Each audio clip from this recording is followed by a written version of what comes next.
میں وہ آپ کا فیوریٹ ٹاپک ڈسکس کر لیتا ہوں نا.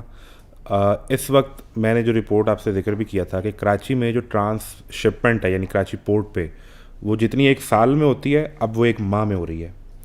اور اسٹریٹ آف ہرموز پہ ایران نے $2 ملین کا وہاں سے گزرنے کا وہ ٹول لگا دیا ہے, وچ مینس کہ کراچی کی پورٹ اور گوادر کی پورٹ ان کی اہمیت تو بڑھ سکتی ہے, لیکن ان کے سامنے ایک شہر جو آپ کہہ رہے ہیں کہ کھڑا کیا گیا, ایک ایئرپورٹ بنایا گیا, وہ دبئی ہے.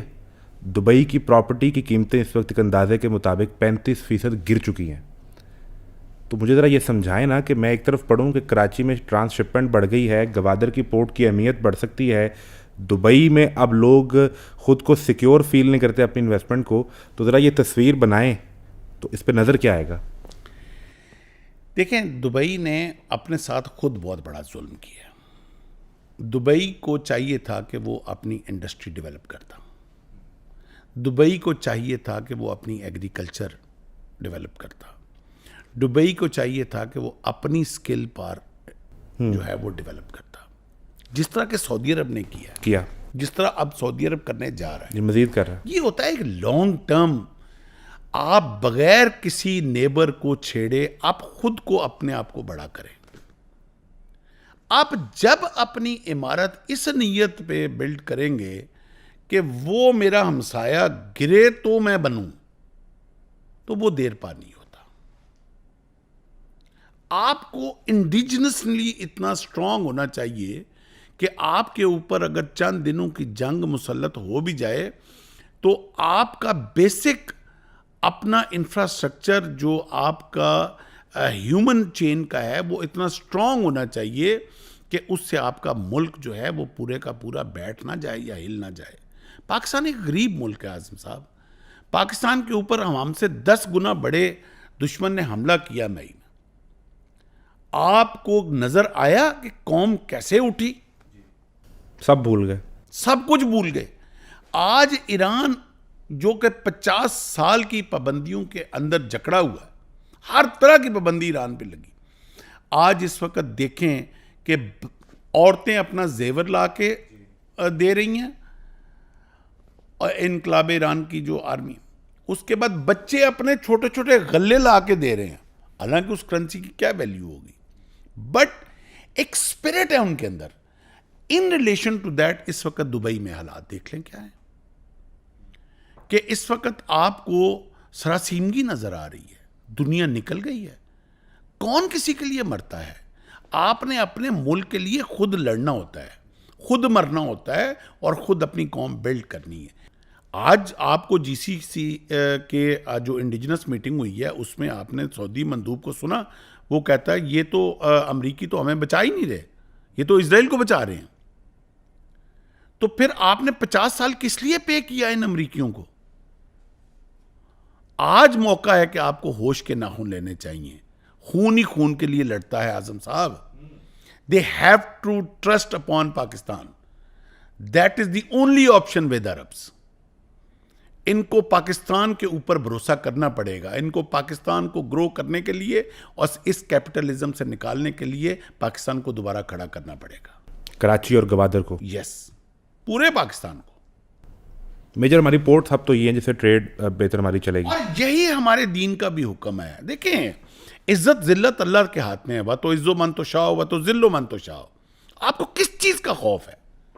اور جب خدا اس قرآن میں حکم دے رہا کہ وَاعْتَصِمُوا بِحَبْلِ اللَّهِ جَمِيعًا وَلَا تَفَرَّقُوا, آپس کے تفرقے ختم کرو اور اللہ کی رسی کو مضبوطی سے تھام لو. یار وہ اللہ کی رسی ڈالر تو نہیں ہے. آپ نے ڈالر کو تھام لیا تو اللہ کی رسی کدھر گئی پھر؟ وہ ہم نے کب تھامنی ہے؟ دس از دا ہائی ٹائم.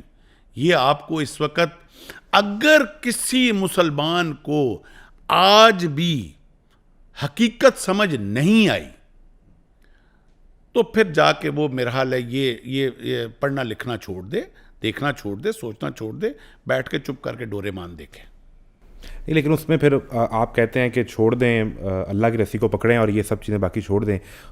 وہ تو یہ نہیں کرتے, انہیں ڈر لگتا ہے دبئی سے. اور اگر یہاں گوادر کی پورٹ اسٹیبلش ہوگی تو وہاں انویسٹمنٹ ہے چین کی, تو یہ امریکہ ورسز چین بھی تو ہے. دیکھیں, آپ نے اپنے ملک کا انٹرسٹ دیکھنا ہے. اگر دبئی کو لگتا ہے کہ وہ امریکہ اگر اس کے اندر بہتر انویسٹمنٹ لا سکتا ہے، آپ لے کے آئیں، لیکن آپ یہ نہ کریں کہ آپ گوادر کو ڈبونے کے لیے آپ بی ایل اے کو انویسٹ کریں. میں ایک مفروضی بات کر رہا ہوں. آپ یہ نہ کریں، ڈی اسٹیبلائز یہاں نہ کریں. اگر چین جو ہے وہ گوادر میں انویسٹ کرنا چاہ رہا ہے، امریکہ انویسٹ کرنا چاہ رہا ہے دبئی میں، ہم نے تو کبھی اعتراض نہیں کیا. اسرائیل کو انہوں نے ایکسیپٹ کیا، ہم نے تو اعتراض نہیں کیا. انہوں نے پاکستان کے ویزے بند کر دیے، پاکستانیوں کو وہاں سے نکال رہے ہیں، ہم نے اعتراض نہیں کیا. اور اگر ہم چائنا کے ساتھ گوادر کو ڈیولپ کر رہے ہیں تو اس پہ بھی کسی کو اعتراض نہیں ہونا چاہیے. سو پاکستان کے لیے یہ ہائی ٹائم ہے کہ گوادر میں جو ہم دبئی جتنا گرو کرے ہمیں خوشی ہے. اسی طرح ریسیپروکل پاکستان جتنا گرو کرے ان کو بھی خوشی ہونی چاہیے. ہم جو یہ میں اس پہ ایک چیز لاسٹلی پہ سمجھنا چاہتا ہوں کہ ہم جو ہمیشہ سنتے رہے کہ پاکستان کے لیے گوادر گیم چینجر ہوگا، وہ ہوگا کا ٹائم اب آ چکا ہے کہ گوادر گیم چینجر ہے. دیکھیں، یہ صرف ایک گوادر نہیں ہے اعظم صاحب، یہ ایک پورا ایک لاجسٹک چین ہے جو گیم چینجر ہے. یہ سی پیک پورے کا پورا گیم چینجر ہے. یہ پاکستان کا نیوکلیئر ہونا ایک گیم چینجر ہے. پاکستان کا اس خطے میں ایک بہت بڑی طاقت بن کے ابھرنا ایک گیم چینجر ہے. بین المخصوص آپریشن میں پاکستان کو اپنے سے 10 گنا بڑے دشمن کو لٹا دینا 35 منٹ میں ایک گیم چینجر ہے. PL-15 کا اتنا ایفیکٹولی استعمال ہونا ایک گیم چینجر ہے.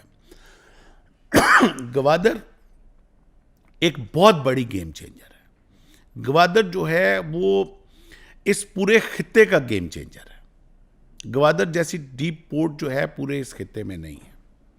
گوادر کا ڈیولپ ہونا جو ہے وہ پوری اس خطے کی ایک سیکیورٹی کی ضامن ایک چیز بن کے ابھرے گی. کیونکہ جب آپ فائنینشلی ایک خطہ ڈیولپ کرتا ہے تو اس پورے ریجن کے اندر سٹیبلٹی آتی ہے. تو گوادر کا ڈیولپ ہونا جو ہے اس پورے مڈل ایسٹ انکلوڈنگ سب کانٹیننٹ کی سیکیورٹی کی اور خوشحالی کی ضامن ہے. وہ تبھی جب آپ امریکی تسلط سے نکلیں گے تو پھر آپ یہ سوچ پائیں گے نا. وہ تو آپ کا ایک بیسک نقطہ ہے اور آئی تھنک اس سے بہتر ٹائم آپ کے پاس دوبارہ نہیں آئے گا. اب مجھے آخری چیز یہ بتائیں کہ یہی تو 3 شرائط ہے ایران کی. ایران یہ کہتا ہے کہ سب سے پہلے تو جو ہم پر جنگ مسلط کی گئی اس کا ہمیں خمیازہ دیا جائے، یعنی جو لاس ہوا ہے وہ پے کیا جائے. دوسرا، ایران یہ کہتا ہے کہ اس گلف میں سے امریکی بیسز کو فوری خالی کیا جائے اور اس چیز کی گارنٹی دی جائے کہ آئندہ کبھی ایران پر حملہ نہیں ہوگا. اور تیسری چیز، ایران یہ کہتا ہے کہ ہمیں اپنی انرجی ضروریات کے لیے نیوکلیئر کو اسٹیبلش کرنے کی اجازت ملے اور جو ہم پر معاشی پابندیاں ہیں وہ ختم کی جائیں. تو یہ ایران کی 3 شرائط پوری ہو پائیں گی؟ دیکھیں، آن دا ٹیبل تو نہیں اس وقت. آن دا فرنٹ فیس میرا نہیں خیال کہ امریکہ ایسی شرائط کو پورا کرے گا یا اسرائیل اس کو پورا کرنے دے گا. میں نے پہلے بھی بتایا کہ یہ صرف ایک جو ہے وہ جیو پولیٹیکل وار نہیں ہے. یہ اللہ کے عبادت کرنے والوں کے بیچ میں اور بال کی عبادت کرنے والوں کے بیچ میں ایک جنگ ہے، جس کا اللہ پاک نے پہلے ہی قرآن میں بھی ذکر کیا ہوا. تو آن دا ٹیبل تو یہ شرائط ماننے کا مطلب ہے کہ جو پتلا بال کا 3 مہینے پہلے ایران میں جلایا گیا تھا، وہ یہ شرائط ماننے کا مطلب ہے کہ امریکہ نے بھی وہ بال کا پتلا جلا دیا. تو دی اسٹریٹ آنسر از نو. لیکن امریکہ کے پاس اب چوائس اور کیا ہے؟ امریکہ کے پاس اب چوائس یہ ہے کہ وہ مزید اسرائیل کے ہاتھوں کتنا زیادہ بیوقوف بنے گا. امریکہ کا ایک بہت باعزت ورلڈ وار 2 کے بعد ایک کلاؤڈ بنا تھا اس پورے ریجن میں اور ایک ڈیٹرنس تھی. اعظم صاحب، 2 چیزیں ہوتی ہیں، ایک ہوتی ہے کیپیبلٹی، ایک ہوتی ہے کریڈیبلٹی. کیپیبلٹی یہ ہوتی ہے کہ آپ کے پاس ایک پسٹل ہے اور آپ جگہ جگہ اس کی فائرنگ کرتے پھریں اور اپنا پسٹل دکھاتے پھریں.